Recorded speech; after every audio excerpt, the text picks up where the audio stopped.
welcome back. Greg here, Scientific Tarot. It's been a while, but today I'm going to do something that I've been putting off for a long time, thinking about, but procrastinating. We're going to do a tarot deck review on Benebell Wynn's Spirit Keepers Tarot. Little background on how I acquired this. I've been following her, found her on YouTube, recognized the depth of scholarly research that she's put into the topic. Never really pursued it heavily. Thought the deck was interesting when she came out with it, but I figured at the time, I didn't have the bandwidth to take on another project, and I didn't want to own another thing, so I let it go.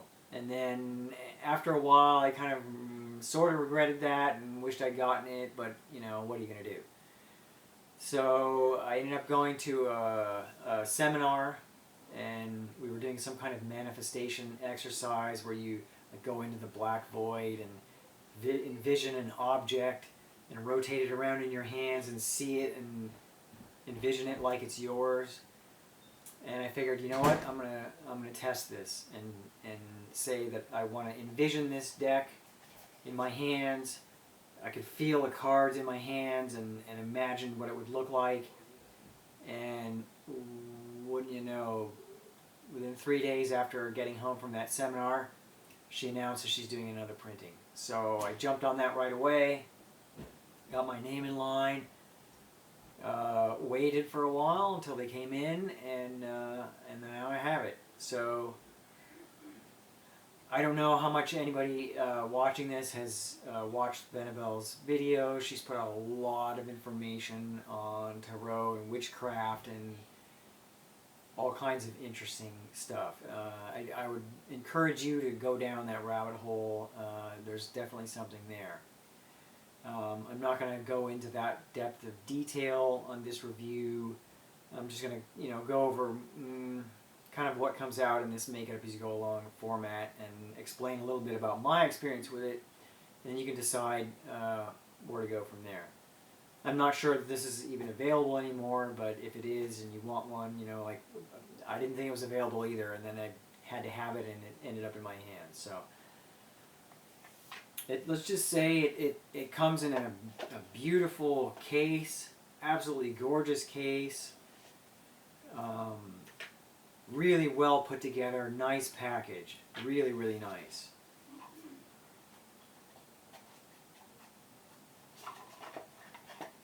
It has gold edges, which are done very well.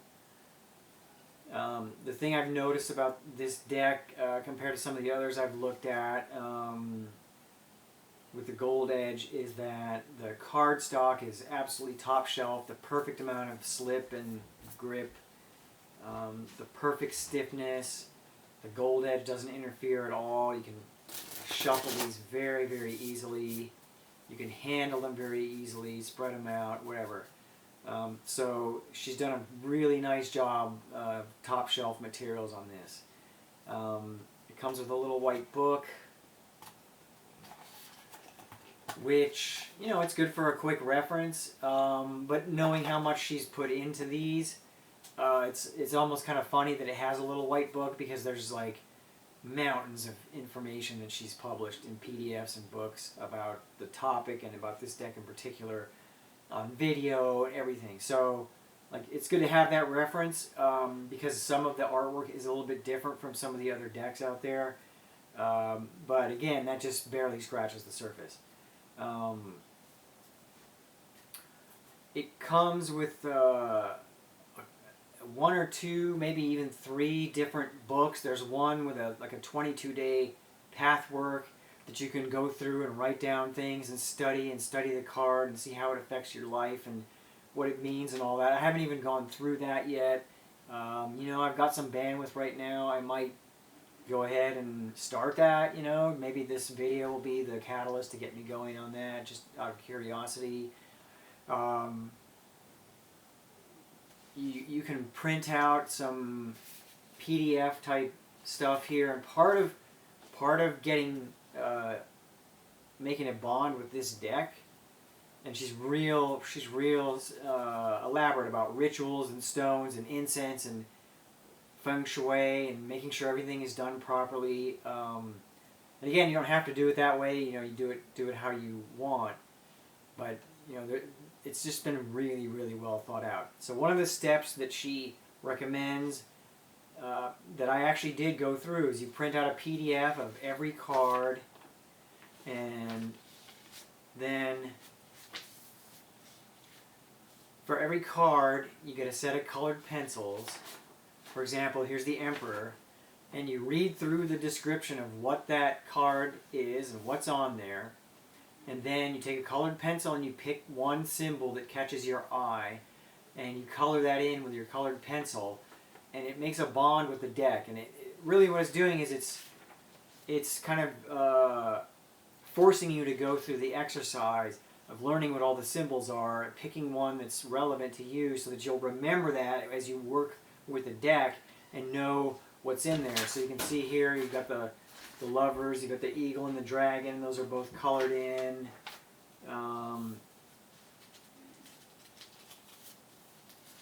Here we've got the Justice card, I colored in the pillars. On the Wheel of Fortune I colored in the wheel. And the Hangman I colored in this yellow sunburst type pattern. And every card in the whole deck has this PDF and the description. You just go through and methodically color something on every card until you've gone through it. And then now you've bonded with the deck, you force yourself to learn the artwork and the description of each one, because otherwise you might just kind of neglect that. And this is one deck where it's not one of these Rider-Waite derivatives where it's kind of the same kind of thing but just with different artwork. She's branched off a bit and done some more interesting things. It's interesting to read the account of how quickly she drew this up. It was shockingly short. But you can see the back has a very elaborate symbol work on it, absolutely beautiful. And then let's go and look at some of this artwork. It's all done in sepia tone, black and white, meaning there's a little bit of brown in there. You've got, and she's changed a lot of the names in the description, but it's essentially the same order. This one is the Death cards, the Reaper.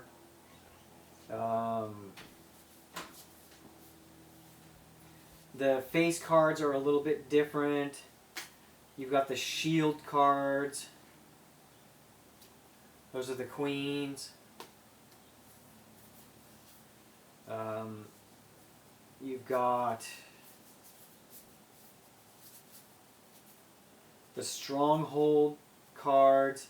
These are the pages or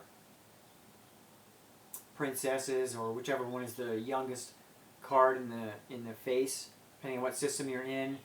And you'll notice that each Stronghold card has a little envelope on it, meaning that when you're doing a reading and you pull one of these cards, that is a signal that this is a message. This card is bringing you a message, and you go through and you pull another card to go with that card regardless of where that is in that part of the reading, and that's the message that Angel is bringing to you.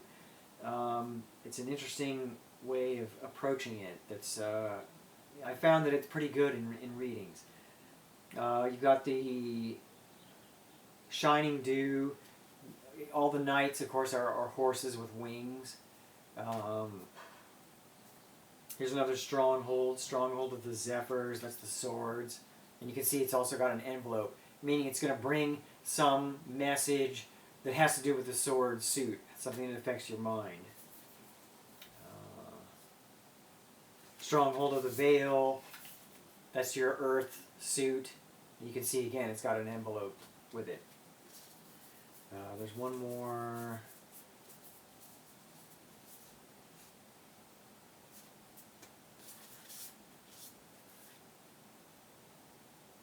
Strongholds. The shields. Again, the shields are the queens. And then there's also, where is it?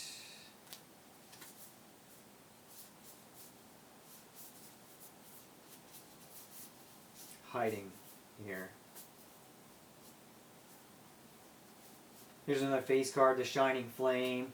That would be your Knight of Wands. You can see there's a winged horse.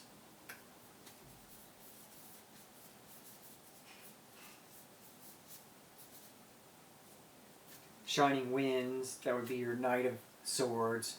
And again, another winged horse.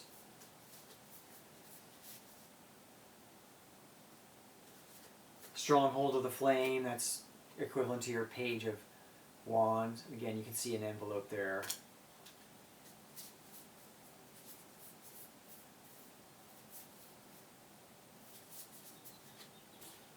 Shields. Well, there's one more face card I want to show. Okay, angels. You got your archangels. So this one's called your Archangel Commander. The archangels are the king suit. So that's your 4 face cards. And that takes a bit of getting used to. You've got to kind of remember what's what. It reminds me a little bit of that other review I did on the Tarot of Druids. It's certainly not that far off of the regular Rider-Waite symbolism as that deck is. But there are slightly different names for the face cards, and you just got to get used to it. You got to do a little bit of background reading, research it, play with the cards on your own a bit before going out and reading for people, study the book, and then it works fine. It works fine. Something interesting, she included 3 different Fool cards, 0 cards. You've got the Seeker, you've got the Initiate, and you've got the Keeper. These are just different stages of evolution that you could go through as a Fool, as a start on different parts of your own spiritual path. And that's something that sets this deck apart from a lot of other decks. I mean, there are some decks that come attached with them a whole spiritual system, like the Crowley's deck. That one's, certainly got its whole own book and everything that goes with it. Then there's other decks that people put out where it's just the artwork and they're derivatives of Rider-Waite, or they generally follow the same section, but there's not much written on them, and you work with the artwork or the traditional known meanings. This system, it has just years of background information built into it. It's all built up over an entire system. It's like a self-consistent spiritual path if you wanted to go on that path, and you could spend your whole life just working with this, and working through it. So essentially it's set up so that you can do your own work with the deck and you can read outside for people. And if you're doing your own work with this deck, you would use these different Fool cards, 0 cards, for different parts of what you want to work through. And again, I'm not going to go through and repeat all that she's done. It's extremely well documented, both in video and on books, so go ahead and do your own research as you see fit, if it calls you. And then the other thing that you can do with this deck, of course, is you can read for people. And I have taken it out to a few psychic fairs and done a little bit of reading on my own with it. It does take some getting used to. It's a really good thing that she forces you to go through and color your own artwork on the coloring book, to kind of go through and see what all the symbol are, and it's like the Thoth deck, where it just goes layer upon layer upon layer of symbolism and color and artwork and meaning and history and different kinds of spiritual beings that are brought in as characters on these cards. So the question is it good for reading? Yeah, it's really good for reading. It's not something you want to take out and just pull out cold and think you can get away with it, though. You definitely want to work with it ahead of time, put some study into it, maybe even go through the 22-day program that she lays out, that I'm thinking of going through, just to get a better handle on exactly what these cards are and what they mean and what all the symbolism is. Because for being in black and white and for being drawn up so quickly, you wouldn't think that they're as complex as they are, but they're very complex. Like you can see here, the Priestess card. There's just layer upon layer upon layer of artwork and meaning in these cards. So I'm not sure if this is available even, if you can still get it, or if she'll ever do another printing. You know, supply and demand, and we'll see how things go. I'm really glad that I picked up this deck when I had the opportunity. I'm really glad that it comes with that much documentation and background work. I've barely begun to scratch the surface with it. I feel like I've gotten myself to the point where if I go back and do a little bit of reading the day before, I'm comfortable going out and reading with it. It's generally, like a lot of decks and a lot of readings, when you go in, there may be a bit of uncertainty, and I'll lay the spread out and look at it for a minute. And at first you might just draw a complete blank, but you start looking at it, remembering the artwork, and putting it together with all the stuff that you've studied, and eventually the story just starts coming out. You know, there's usually a message. One of these shows up, there's a message in there, you pull the message card, and a lot of times, like I've seen cases where I'm doing a reading for somebody I don't know, and they ask me a question about something that I have no knowledge or prior contact with, so I don't really, there's no way I could second guess or cold read or try to figure out like how to help them out, and that's not how I work anyway. I put my trust 100% totally in the cards. So I just lay the spread out, take a deep breath, take a look at what's there, look at the artwork, look at the patterns, go over the history, the general overall scheme of the spread and the architecture of the deck, and always, inevitably, the story comes out and you start, okay, this is what happens, this is what happens, this is what this means, this is what that means. You go through and you tell it, and at least with this deck, the few times that I've taken out, it's always been good. So I have to say that, you know, people have different preferences about decks and what resonates with them, what doesn't resonate with them.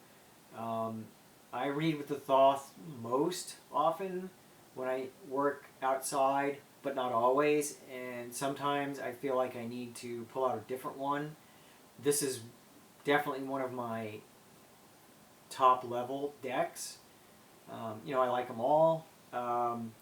It's not the easiest to read deck, but it's definitely readable, and it definitely carries a depth of information that you don't see in a lot of the other decks out there. So would I recommend getting it? Yes. Would I recommend working with it alone? Yes. Would I recommend working with it outside with Aquarians? Yes. I'm really glad I got it.